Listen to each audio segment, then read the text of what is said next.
The audience we're trying to attract into the club now is more your 18 to probably 35 to 40-year-olds really. We're quite across the board. All over the walls we've got splattered different posters, different lights. So everything's got a little story and everything's come from somewhere.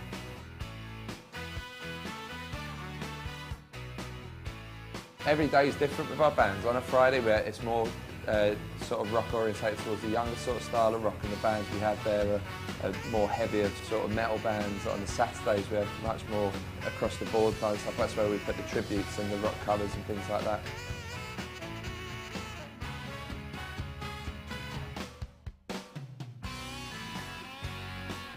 We've got probably about 13 different types of bottled beers that are from all over the world, different types of bourbons, different types of whiskies. We've got a massive garden, over 150 people out there on it. We've got a lighting rig and everything.